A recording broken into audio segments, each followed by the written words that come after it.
9 signs you should cut ties, even with family or friends.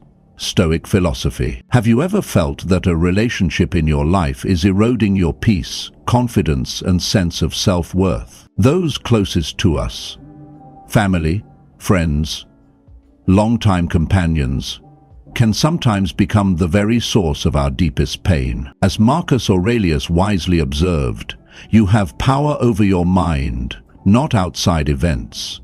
Realize this, and you will find strength. But here's the truth that many of us struggle to accept. Creating distance from toxic relationships isn't just an option, it's often necessary for our survival. Think about it. How many times have you found yourself exhausted after spending time with certain people? How often have you felt guilty for wanting to protect your own peace? When was the last time you questioned whether maintaining a draining relationship was worth the cost to your mental health? Today, we're going to explore 9 clear signs that it's time to create healthy boundaries, even with family or close friends. This isn't about burning bridges. It's about building fences that protect your peace, preserve your energy, and restore your sense of self-worth. By the end of this video, you'll have clear indicators to identify toxic relationships, practical tools to set boundaries without guilt, the confidence to prioritize your mental well-being, actionable steps to reclaim your emotional freedom. And most importantly, you'll understand why protecting your peace isn't selfish, it's essential. If you've ever felt trapped in a relationship that drains your energy, comment "peace" below. Let's build a community that supports each other's journey toward emotional freedom. Remember, you're not alone in this struggle. Sometimes the bravest thing we can do is choose ourselves. Let's begin this journey together. Sign 1. Financial manipulation. Let me ask you something. Have you ever noticed how some people always have money for their desires, but suddenly become broke when it comes to shared responsibilities? Or perhaps you've encountered someone whose first words are always about not having money, yet their social media tells a different story. As Seneca wisely observed, it is not the man who has too little, but the man who craves more, that is poor. This first sign of a toxic relationship isn't about wealth, it's about manipulation through money. Let me share a personal story that might resonate with you. I had a friend, let's call him David, who was always the first to suggest grand plans, weekend trips, group dinners, joint ventures. His enthusiasm was contagious, but there was a pattern I initially missed. Every time it came to actually contributing, his wallet would mysteriously empty. "I'm really tight this month," he'd say. Yet the next day I'd see him posting about his new gaming setup or weekend getaway. As Marcus Aurelius teaches us, look beneath the surface. Let not the several quality of a thing nor its worth escape thee. The real issue wasn't about money at all. It was about value. Specifically, how much he valued our relationship. Here's what I've learned to watch for, and what you should too. 1. The selective poverty pattern, in claiming financial hardship for shared responsibilities, yet maintaining an active lifestyle for personal pleasures, using money as an excuse to avoid commitments. But here's the deeper truth Epictetus revealed.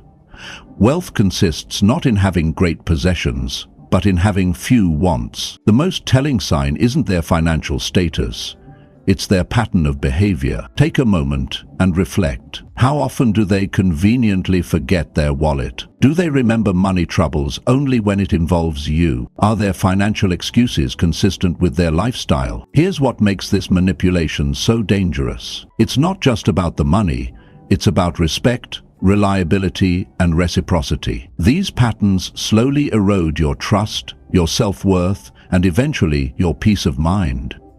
Through my experience as a therapist, I've seen how this behavior often masks deeper issues: fear of commitment, lack of genuine investment in the relationship, using financial control as a power play. But here's what you can do. First, document the pattern.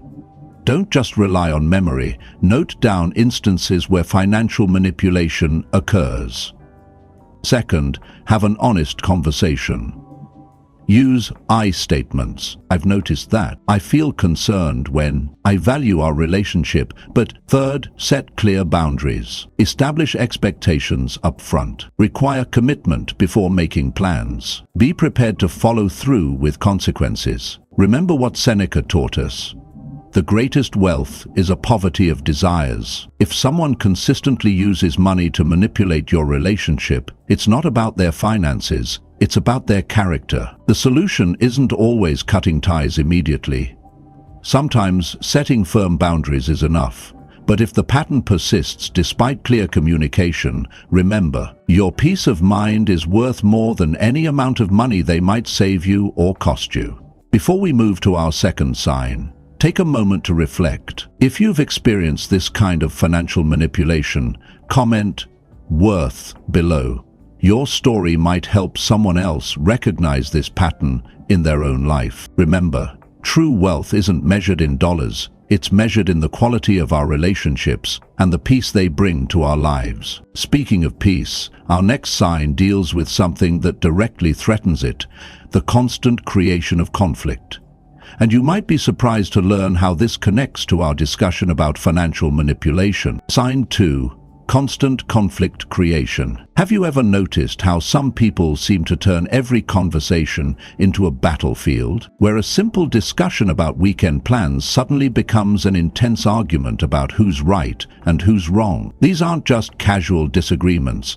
They're symptoms of a deeper pattern that's slowly poisoning your peace of mind. As Seneca wisely observed, wherever there is a human being, there is an opportunity for kindness. Yet some individuals seem to seek the opposite, creating conflict where peace could flourish. Let me share a personal experience that opened my eyes to this truth. I had a friend, let's call him David, who seemed confident and charismatic on the surface. Our friendship spanned a decade, filled with shared memories and what I thought were meaningful conversations. But there was a pattern I initially overlooked. Every discussion, no matter how trivial, had to become a debate. Every different opinion became a personal attack. Every gathering turned into an opportunity to prove his point. One evening stands out in my memory. We were planning a group vacation, something that should have brought joy and excitement. Instead, David turned it into a 3-hour argument about the right way to plan a trip. When another friend suggested a beach destination, David immediately launched into a passionate speech about why mountain destinations were objectively superior. He wasn't just expressing a preference, he was demanding agreement, pulling everyone into his orbit of conflict. As Marcus Aurelius reminds us, the best revenge is to be unlike him who performed the injury. This wisdom became my guide in handling such situations. You see, constant arguers aren't really fighting about the topic at hand. They're battling their own inner demons, insecurity, fear of losing control, or a deep-seated need for validation. Think about your own relationships. Do you find yourself rehearsing arguments in your head before meeting certain people? Does your stomach tighten when specific names appear on your phone? Do you feel drained after what should have been simple conversations? These are your body's wisdom speaking. Listen to it. Epictetus offers us profound guidance here. It's not what happens to you, but how you react to it that matters. This isn't just ancient wisdom. It's a practical strategy for dealing with conflict in relationships.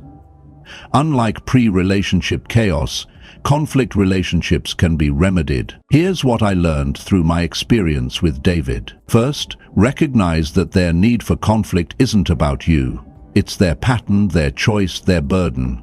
You don't have to pick it up. Second, set clear boundaries. When David started an argument, I learned to say, "I hear your perspective, but I don't feel the need to debate this." Simple, clear, respectful. Third, redirect energy.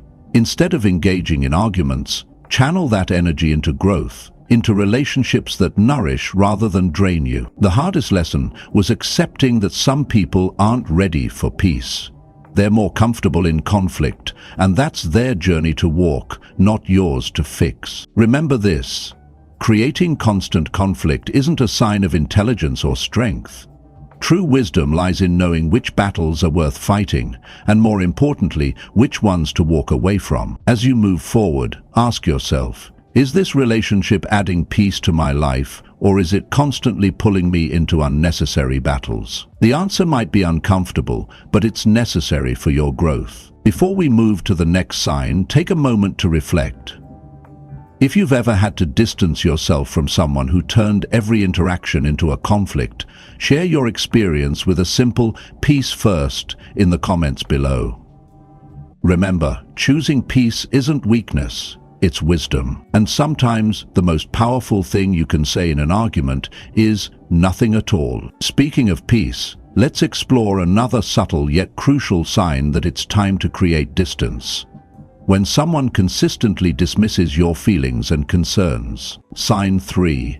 Dismissive attitudes. Have you ever shared your deepest worries with someone, only to have them brush them aside as if they were nothing? That moment when your heart is heavy, but they respond with a casual, "It's not that bad," or quickly shift the conversation to their own problems. These moments don't just hurt, they leave invisible scars that can shape how we view ourselves and our worth in relationships. As Epictetus wisely taught us, it's not what happens to you, but how you respond to it that matters. Yet, when faced with dismissive attitudes from those closest to us, responding with wisdom rather than reaction becomes one of life's greatest challenges. Let me share a personal story that changed how I understand dismissive relationships. I remember sitting across from my longtime friend Sarah at our favorite coffee shop. My mother had just been diagnosed with a serious illness, and my world was crumbling.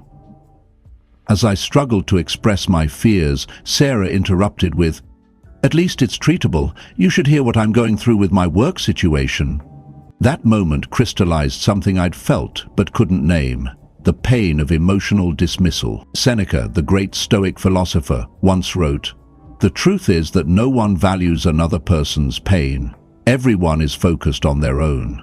This insight helps us understand that dismissive behavior often stems from others' inability to step outside their own experience. But understanding doesn't mean we should accept it. Think about your own relationships. Do certain people consistently minimize your achievements? When you share your struggles, do they immediately one-up you with their own? Have you noticed yourself speaking less about your life around certain people? These are not just casual oversights. They're patterns that erode your self-worth over time. Marcus Aurelius reminds us, the best revenge is to be unlike him who performed the injury. This teaches us something profound about handling dismissive people.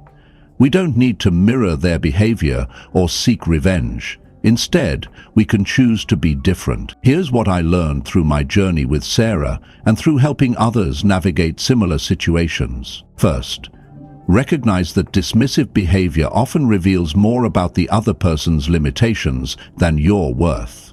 When someone consistently diminishes your experiences, they're usually protecting themselves from their own unprocessed emotions. Second, start setting gentle but firm boundaries.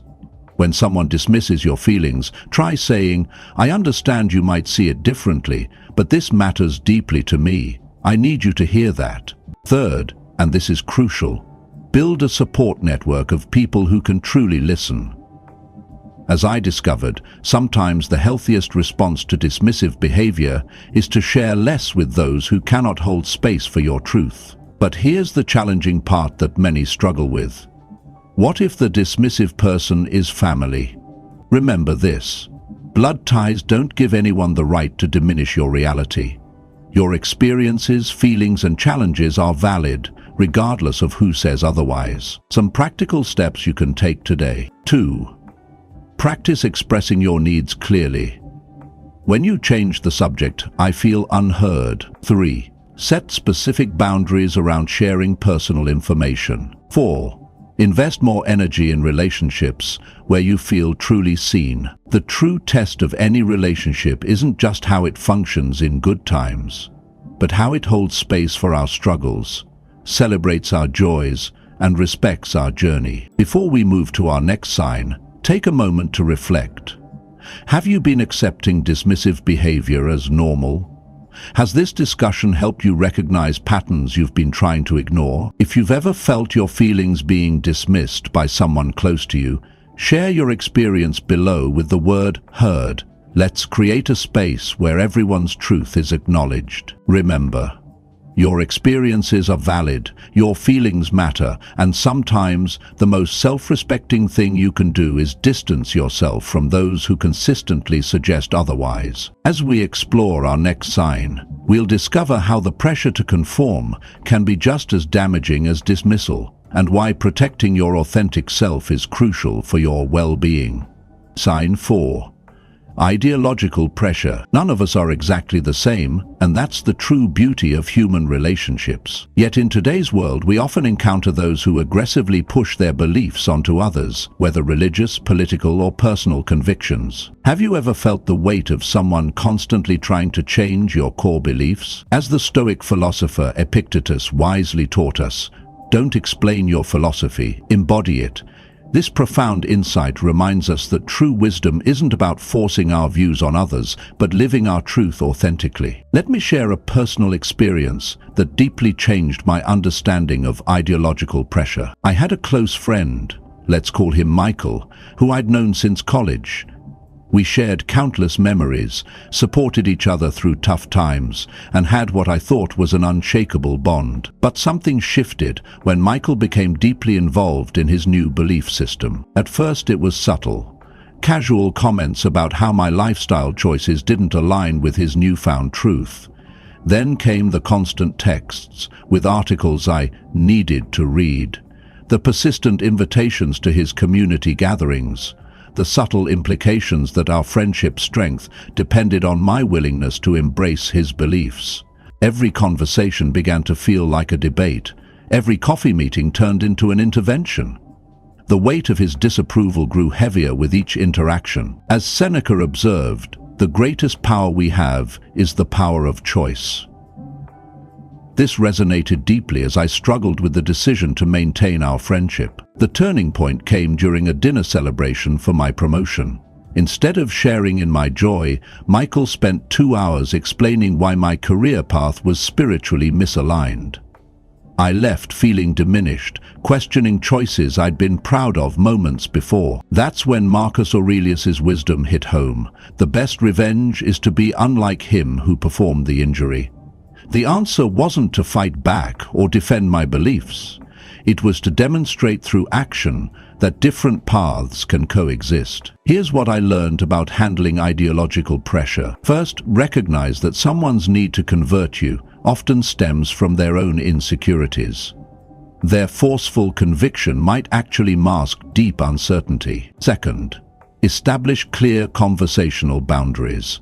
I started using phrases like, "I respect your beliefs, and I hope you can respect that I've chosen a different path." Third, redirect conversations when they veer into ideological territory. Change the subject, or, if necessary, be direct. "I value our friendship beyond our different beliefs. Can we focus on what brings us together?" But here's the crucial part, and I learned this the hard way. If someone consistently disrespects your boundaries around beliefs, it's okay to create distance. This isn't about rejecting them. It's about protecting your own spiritual and mental autonomy. Think about it. Would you continue seeing a doctor who refused to treat you unless you adopted their personal beliefs? Why then do we often accept this behavior from friends or family? Remember what Epictetus taught. People are disturbed not by things, but by their judgments about things. When someone pressures you about your beliefs, they're really revealing their own judgments and fears. In the end, I had to step back from my friendship with Michael. Not because I didn't value him, but because I valued our individual rights to follow our own paths. The most powerful realization: true connection doesn't require conversion. Real relationships thrive on respect for our differences, not the elimination of them. If you've ever felt pressured to change your beliefs to maintain a relationship, write "respect" in the comments. Let's build a community that celebrates our unique journeys while supporting each other's right to choose our own paths. Remember, protecting your beliefs isn't about building walls. It's about establishing healthy boundaries that allow authentic connections to flourish. As we move into our next sign, consider this. Sometimes the pressure others put on us isn't just about beliefs. It's about something deeper. Let's explore what happens when every interaction leaves you feeling emotionally drained. Sign 5. Emotional distress triggers. Have you ever noticed how your heart races before meeting certain people? That knot in your stomach when their name appears on your phone? That sudden drain of energy just thinking about spending time with them? Epictetus once said, "It's not what happens to you, but how you react to it that matters." But when a relationship consistently triggers emotional distress, we must examine whether our reaction is trying to tell us something vital about our well-being. Let me share a personal story that changed my perspective on emotional triggers in relationships. I had a childhood friend, let's call her Sarah, someone I'd known for over 2 decades. Our friendship was filled with memories, shared experiences, and what I thought was an unbreakable bond. But every time we met, I found myself exhausted, anxious, and somehow smaller. At first, I blamed myself. Maybe I wasn't being understanding enough. Maybe I needed to try harder. Marcus Aurelius provides wisdom here. The soul becomes dyed with the color of its thoughts. I was coloring my world with self-doubt, trying to justify a relationship that was clearly causing me harm. You see, relationships aren't just about shared history, they're about shared growth. When two people's paths diverge, forcing the connection can create deep emotional distress. It's like trying to wear shoes you've outgrown. Every step becomes painful. With Sarah, I noticed 3 critical patterns. First, I would spend days mentally preparing for our meetings. Second, I needed several days to recover emotionally afterward. Third, I constantly censored myself to maintain peace. Seneca offers profound insight here. Life is long enough, and a sufficiently generous amount has been given to us for the highest achievements, if it were all well invested. Think about that for a moment. How much of your emotional energy are you investing in relationships that consistently drain you? How often do you find yourself rehearsing conversations in your head, trying to avoid potential conflicts? When was the last time you felt truly authentic around this person? The truth is, emotional distress in relationships isn't always about dramatic conflicts. Sometimes it's the quiet erosion of your peace, the subtle dimming of your spirit, the gradual shrinking of your authentic self. Here's what I learned through my experience and what the Stoics teach us about handling such situations. 1. Trust your body's wisdom. Physical anxiety symptoms are your internal compass pointing toward truth. 2. Document your emotional state. After each interaction, write down how you feel. Patterns will emerge. 3. Practice the Stoic pause. Before rushing to maintain harmful connections, ask yourself, is this relationship serving my growth or hindering it? Remember what Epictetus taught. First say to yourself what you would be, then do what you have to do. I finally found the courage to have an honest conversation with Sarah. I explained how our friendship, though precious in memory, had become a source of anxiety. It wasn't about blame, it was about acknowledging growth and change. The conversation was difficult, but it led to something unexpected, mutual understanding. We agreed to create distance, not out of anger, but out of respect for our individual journeys. Seneca reminds us, sometimes even to live is an act of courage. And sometimes the most courageous act is acknowledging when a relationship no longer serves your highest good. If you've ever felt this way about a relationship in your life, that mix of loyalty and anxiety, of obligation and dread, you're not alone. Your feelings are valid. Your peace matters. Ask yourself, what relationships in your life consistently leave you feeling drained rather than uplifted? What connections require you to be less than your authentic self? The path forward isn't about dramatic endings. It's about conscious choices, gentle boundaries, and the courage to prioritize your emotional well-being. As we transition to our next sign, remember, sometimes growth means growing apart, and that's okay. Your emotional peace isn't just a luxury, it's a necessity for a life well lived. If this resonates with your experience, write growth in the comments below. Share your story. You might just help someone else find the courage to choose their peace. Let's move forward together, understanding that protecting our emotional well-being isn't just self-care, it's self-preservation. Sign 6. Chronic complainers. Have you ever felt like an emotional dumping ground? That person who always shows up with a fresh batch of complaints, but never seems interested in solutions. We all know someone who turns every conversation into a litany of their problems, the chronic complainer. As Seneca wisely noted, "What need is there to weep over parts of life? The whole of it calls for tears." Let me share a story that might feel familiar. I had a friend, Sarah, who I deeply cared about. Our friendship spanned years, filled with shared memories and laughter. But over time, something shifted.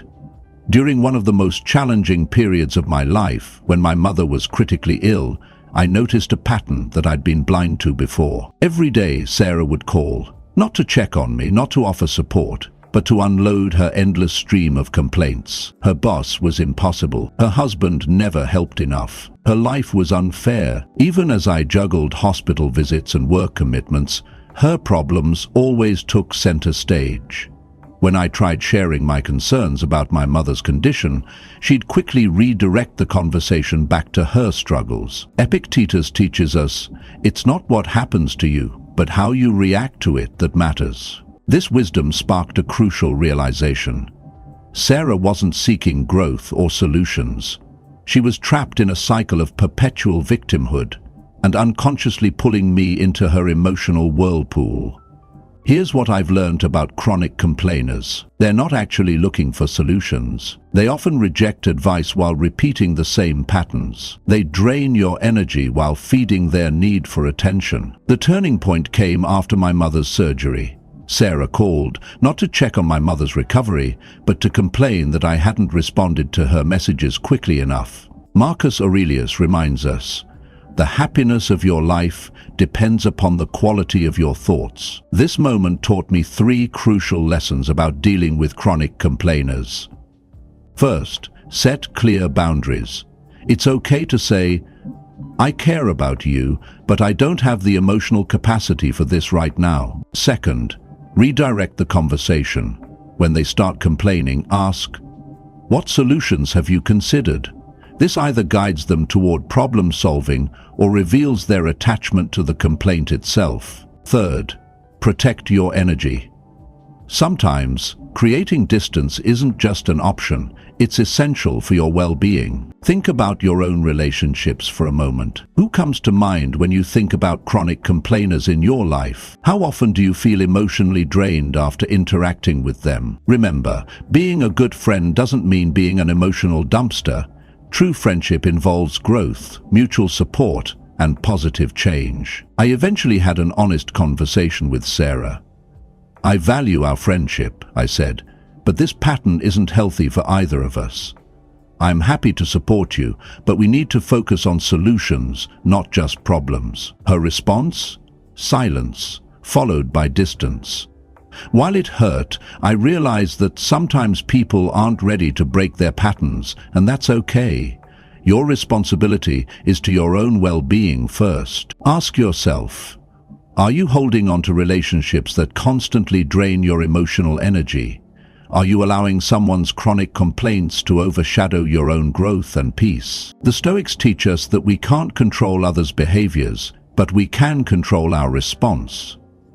Sometimes, the most caring thing we can do, both for ourselves and others, is to stop enabling patterns that keep everyone stuck. As we transition to our next sign, remember, you're not responsible for carrying the weight of someone else's perpetual dissatisfaction.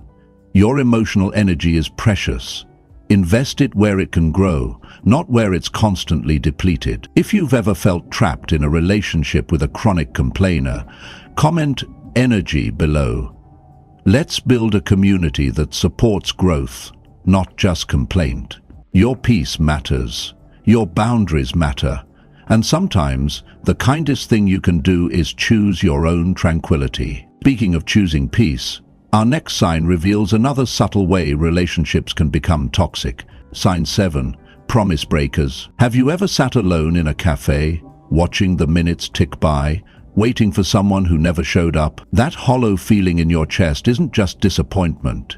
It's the weight of broken trust. As Seneca once wrote, the two most powerful warriors are patience and time. But what happens when our patience is repeatedly tested by those who treat our time as worthless? Let me share a story that changed how I view promises forever. It was a crisp autumn morning, and I was sitting at my favorite coffee shop, the one with the vintage Edison bulbs and the smell of freshly ground beans. I'd arranged to meet Sarah, a friend of 8 years, to discuss an important life decision.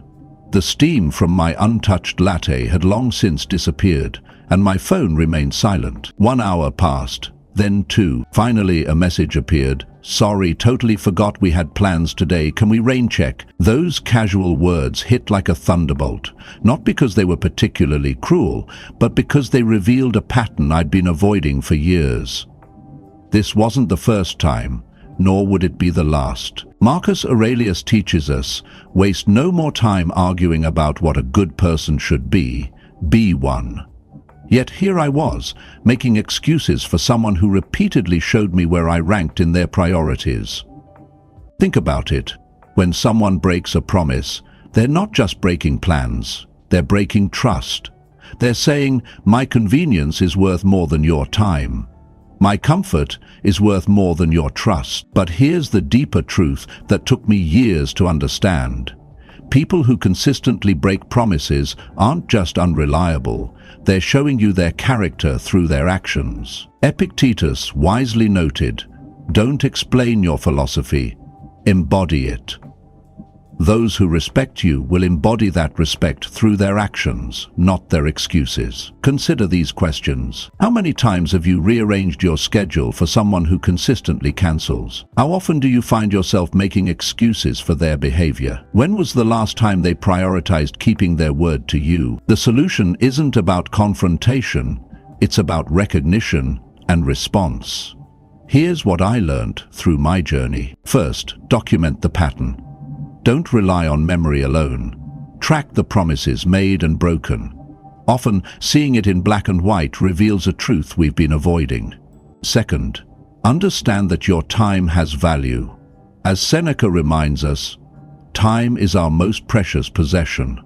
When someone repeatedly wastes it, they're taking something that can never be returned. Third, communicate clearly, once. Express how their actions impact you. But remember, actions speak louder than words. If nothing changes after your conversation, that itself is an answer. Finally, and most importantly, be willing to create distance. This doesn't mean burning bridges, but rather building healthy boundaries. Sometimes, the most self-respecting thing you can do is stop giving someone the opportunity to disappoint you. You might be thinking, but they're family, or we've been friends for years. Remember what Marcus Aurelius taught. The best revenge is not to be like your enemy. Your response to their unreliability doesn't need to be dramatic. It can simply be a quiet step back. When I finally stepped back from Sarah, something unexpected happened. The energy I'd spent managing disappointment became available for relationships with people who showed up, not just physically, but emotionally. The truth is, promise breakers often don't change because they've never had to. By accepting their behavior, we enable it to continue.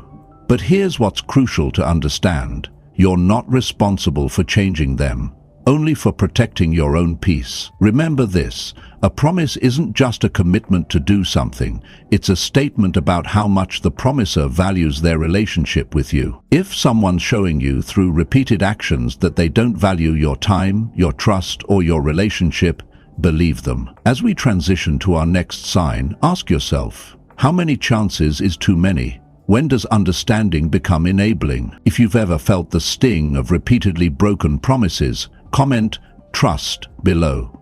Let's build a community that values reliability and respect, because in the end, how people treat our time shows us how they value our life. And life is too precious to waste on those who make promises they never intend to keep. Speaking of value, our next sign deals with something equally important: those who constantly repeat their worries without seeking solutions. But before we dive in, let's remember, setting boundaries isn't just about protecting our time, it's about preserving our energy for what truly matters. Scene 8. Repetitive worry sharers. Have you ever felt trapped in an endless loop of someone else's anxieties? That draining sensation when the same worries are shared over and over without any intention to find solutions. Let's explore why these repetitive patterns can become toxic, and more importantly, how to break free from them while maintaining your compassion. Epictetus once said, "It's not what happens to you, but how you react to it that matters." This wisdom perfectly captures the essence of dealing with chronic worry sharers, those who repeatedly voice the same concerns without taking steps toward resolution. I remember Sarah, a close friend who would call me almost daily about her job situation. At first I was fully present, offering support and practical suggestions. But as weeks turned into months, I noticed a troubling pattern. The conversation would always circle back to the same points: her difficult boss, her overwhelming workload, her fear of change. Each time, I'd offer solutions, share resources, even help her update her resume, but nothing changed. The next day, it would start all over again. As Seneca wisely noted, "While we are postponing, life speeds by." This truth hit home one evening when I realized I was postponing my own life's challenges to accommodate Sarah's recursive worries. But here's the deeper truth about repetitive worry sharing. It's often not about finding solutions. It's about seeking temporary emotional relief. It's a pattern that can become addictive for both parties. Marcus Aurelius reminds us, "The happiness of your life depends upon the quality of your thoughts." This applies not just to our own thoughts, but to the thoughts we consistently expose ourselves to. Let me share a turning point in my relationship with Sarah. After another hour-long call covering the same ground, I gently said, "Sarah, I've noticed we've had this exact conversation many times now. I care about you deeply, but I wonder if our talks are helping you move forward or keeping you stuck in these feelings." Her silence spoke volumes. This leads us to a crucial question. How do we help without enabling? Here's what I've learned through both personal experience and years of studying human behavior. 1.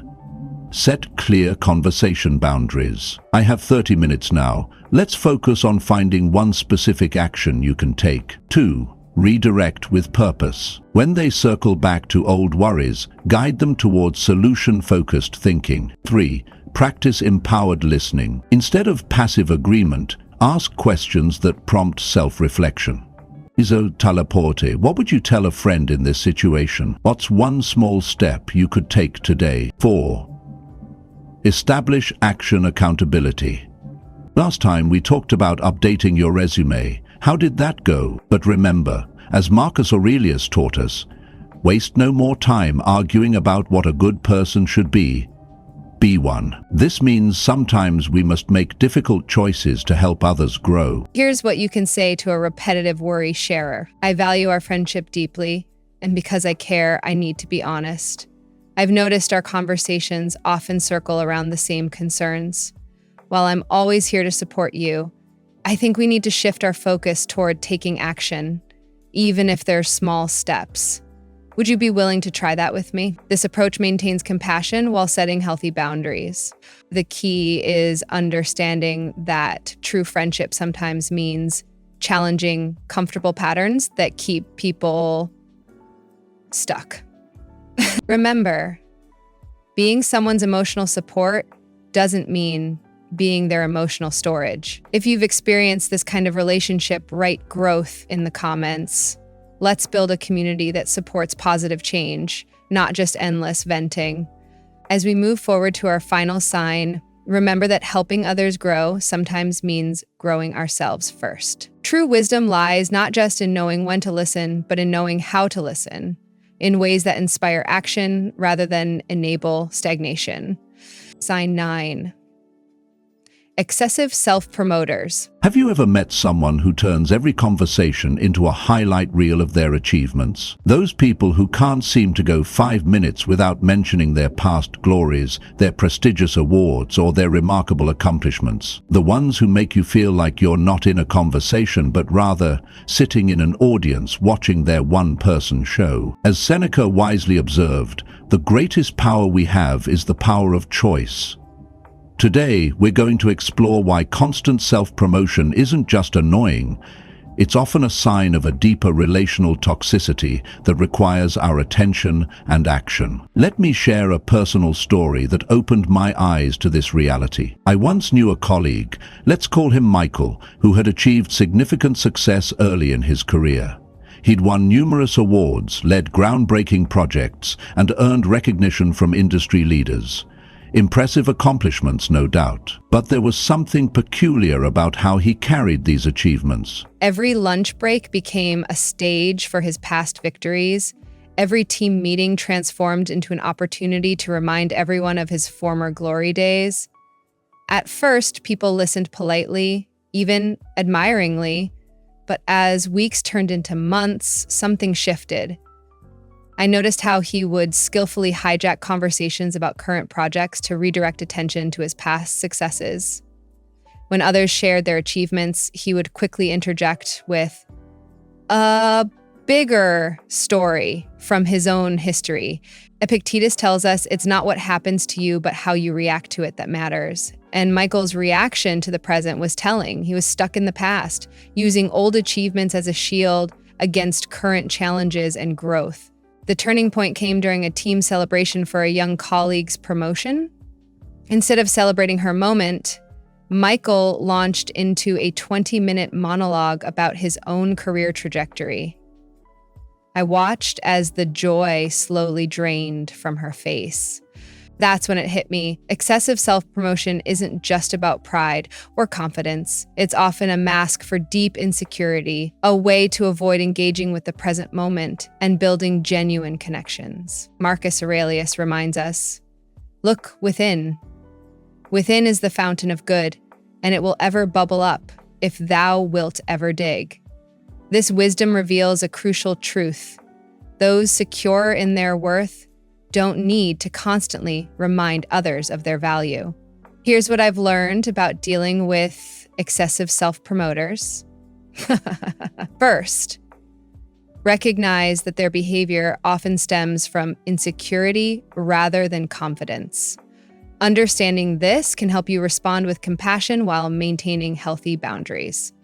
Second, observe how their self-promotion affects group dynamics. Does it create an atmosphere of competition rather than collaboration? Does it diminish others' achievements or prevent genuine sharing? Third, pay attention to how you feel after interactions with them. Do you leave feeling smaller, less accomplished, or emotionally drained? But here's the challenging part. How do we maintain relationships with such individuals while protecting our own emotional well-being? The answer lies in what I call the redirect and reflect strategy. When they begin their usual parade of past glories, gently redirect the conversation to the present moment. Ask them about their current projects, their new challenges, their fresh perspectives. If they resist this redirection, take it as valuable information. As Seneca noted, the best indication of a well-ordered mind is a man's ability to remain in one place and linger in his own company. Remember, you're not responsible for managing someone else's insecurities. Your responsibility is to maintain relationships that foster mutual growth and genuine connection. If someone's constant need for validation and attention is draining your energy and overshadowing your own growth, it might be time to create some distance. Think about it. When was the last time you left a conversation with a self-promoter feeling energized, inspired, or truly seen? The truth is, authentic relationships thrive on mutual sharing, genuine interest, and the ability to celebrate each other's successes, both past and present. As we wrap up this sign, remember, true confidence doesn't need a spotlight. It's quiet, steady, and makes space for others to shine. If you've experienced this type of relationship, share your story below with the word growth. And let's create a community where we can discuss these challenges openly and support each other's journey toward authentic connections. Because in the end, the most meaningful relationships aren't built on past glories, but on present authenticity and mutual respect. Conclusion. As we conclude our journey through these 9 critical signs, remember what Marcus Aurelius taught us. Very little is needed to make a happy life. It is all within yourself, in your way of thinking. The path we've explored today isn't just about cutting ties, it's about reclaiming your power to choose the energy that surrounds your life. Like a garden that needs careful tending, your emotional well-being requires thoughtful cultivation. Sometimes this means making the difficult choice to remove what no longer serves your growth. Each sign we've discussed today is like a lantern, illuminating the shadows where toxic relationships often hide. Whether it's the constant self-promoter, the chronic complainer, or the boundary breaker, you now have the wisdom to recognize these patterns and the courage to address them. Seneca reminds us, the greatest power we have is the power of choice. Today, you've equipped yourself with the knowledge to make those choices wisely. Your peace isn't just a luxury, it's your birthright. Remember, creating distance isn't about hatred or anger, it's about love. Love for yourself and respect for your journey. Sometimes the most compassionate thing we can do is step away, allowing both ourselves and others the space to grow. Before we part ways, I want to thank you for taking this important step in your personal growth journey.